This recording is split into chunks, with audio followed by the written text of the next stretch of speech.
താൻ വളരെ സന്തോഷവാനാണെന്ന് വിജയ് ദേവരകൊണ്ട. രശ്മികയുടെ ജന്മനാടായ കുടകിലെ റിസപ്ഷനിൽ അവിടുത്തെ സ്ത്രീകളെ പുകഴ്ത്തി വിജയ് ദേവരകൊണ്ട. റിസപ്ഷനിടെ വിജയും രശ്മികയും പറഞ്ഞ വാക്കുകൾ ഇപ്പോൾ ശ്രദ്ധ നേടുകയാണ്. കുടകിലെ സ്ത്രീകൾ അതിസുന്ദരികളാണെന്ന് താൻ വിശ്വസിച്ചിരുന്നെന്നും അതിലൊരാളെ തന്നെ ഇപ്പോൾ വിവാഹം കഴിച്ചിരിക്കുന്നു എന്നതിൽ സന്തുഷ്ടനാണെന്നും വിജയ് പറഞ്ഞു. ഞാൻ മണ്ണിന്റെ മകളാണ്. കൊടവ ജനങ്ങളുടെ സ്നേഹം എല്ലായ്പ്പോഴും സവിശേഷമാണ്. എൻ്റെ വിവാഹത്തിന് ശേഷം എൻ്റെ ജന്മനാട്ടിലേക്ക് തിരികെ വരുന്നത് എനിക്ക് അതിയായ സന്തോഷമേകുന്നു. എൻ്റെ കുടുംബാംഗങ്ങൾക്കും സുഹൃത്തുക്കൾക്കുമൊപ്പം ഒന്നിച്ച് ഇത് ആഘോഷിക്കുന്നത് എൻ്റെ ഭാഗ്യമാണ്. വിജയും കൊടവ സംസ്കാരത്തെ ഏറെ ഇഷ്ടപ്പെടുന്ന ആളാണ്. എല്ലാവരും ഇതുപോലെ ഞങ്ങൾക്ക് മേൽ അനുഗ്രഹം ചൊരിയുന്നത് തുടരുമെന്ന് ഞാൻ പ്രതീക്ഷിക്കുന്നുവെന്നാണ് രശ്മിക പറഞ്ഞത്. പിന്നാലെ കൊടവ ഭാഷയിൽ സംസാരിച്ചു തുടങ്ങിയ വിജയ് ദേവരകൊണ്ട പിന്നീട് ഇംഗ്ലീഷിലാണ് സംസാരിച്ചത്. ഇത് 3-ാം തവണയാണ് താൻ കൊടകിലെത്തുന്നതെന്ന് അദ്ദേഹം പറഞ്ഞു. രശ്മികയെ പരിചയപ്പെടും മുമ്പാണ് ആദ്യ തവണ ഇവിടെ വന്നത്. രണ്ടാമത് വന്നത് രശ്മികയുടെ കുട്ടിക്കാലവും കൊടകിലെ ജീവിതവും അടുത്തറിയാനാണ്. എനിക്ക് ഈ സ്ഥലം വളരെ ഇഷ്ടപ്പെട്ടു. മനോഹരമായ സ്ഥലമാണിത്. ഇവിടെയുള്ള സ്ത്രീകൾ അതിസുന്ദരികളാണ്. രശ്മികയെ പരിചയപ്പെടുമ്പോൾ തന്നെ എനിക്ക് അങ്ങനെ തോന്നിയിരുന്നു. കൂർഗി വനിതകൾ സുന്ദരികളാണ്. അതിലൊരാളെയാണ് ഞാൻ വിവാഹം ചെയ്തത്. ഞാൻ വളരെ സന്തോഷവാനാണെന്ന് വിജയ് പറഞ്ഞു. അതേസമയം ഇരുവരും ഒന്നിക്കുന്ന രണബാലി റിലീസിനൊരുങ്ങുകയാണ്.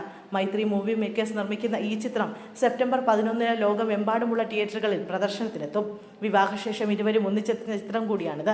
രാഹുൽ സംകൃത്യൻ സംവിധാനം ചെയ്യുന്ന ഈ ചിത്രം ഒരു പീരീഡ് ആക്ഷൻ ഡ്രാമയായാണ് ഒരുങ്ങുന്നത്. വിജയ് ദേവരകൊണ്ടയുടെയും രശ്മികയുടെയും കെമിസ്ട്രി വീണ്ടും സ്ക്രീനിൽ കാണാൻ സാധിക്കുമെന്നത് ആരാധകരുടെ പ്രതീക്ഷകൾ വർദ്ധിപ്പിക്കുന്നു. റായലസീമ ഷെഡ്യൂൾ അവസാനിച്ചതോടെ ചിത്രത്തിന്റെ post production ജോലികളിലേക്ക് team കടന്നിരിക്കുകയാണ്.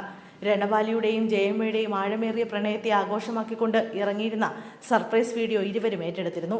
രണബാലിയുടെ ടൈറ്റിലും first ക്ലിപ്പിംഗും wedding പോസ്റ്ററും അടുത്തിടെ സോഷ്യൽ മീഡിയയിലാകെ തരംഗമായിരുന്നു. 19-ാം നൂറ്റാണ്ടിലെ യഥാർത്ഥ ചരിത്ര സംഭവങ്ങളെ ആസ്പദമാക്കിയാണ് ചിത്രം ഒരുങ്ങുന്നത്. ബ്രിട്ടീഷ് ഭരണകാലത്ത് ഇന്ത്യയിൽ നടന്ന എന്നാൽ ചരിത്ര പുസ്തകങ്ങളിൽ രേഖപ്പെടുത്താത്ത ക്രൂരതകളെയും വംശഹത്യകളെയും കുറിച്ചാണ് ചിത്രം സംസാരിക്കുന്നതെന്നാണ് സൂചന.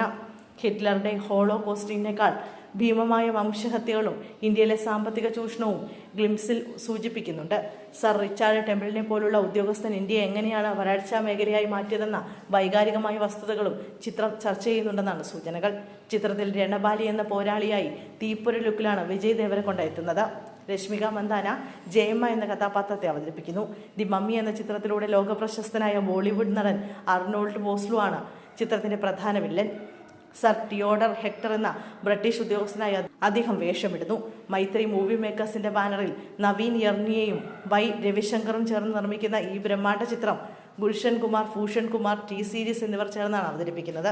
മറ്റൊരു ബയോപിക് അല്ലെന്നും മറച്ചു വെക്കപ്പെട്ട ചരിത്രരേഖകളുടെയും വാമൊഴികളുടെയും സിനിമാറ്റിക് പുനരാവിഷ്കാരമാണെന്നും അണിയറ പ്രവർത്തകർ വ്യക്തമാക്കിയിട്ടുണ്ട്. പാൻ ഇന്ത്യൻ തലത്തിൽ പുറത്തിറങ്ങുന്ന രണബലി ഇന്ത്യൻ സിനിമയിലെ തന്റെ വമ്പൻ പ്രോജക്റ്റുകളിൽ ഒന്നായിരിക്കുമെന്നാണ് ഏവരും പ്രതീക്ഷിക്കുന്നത്.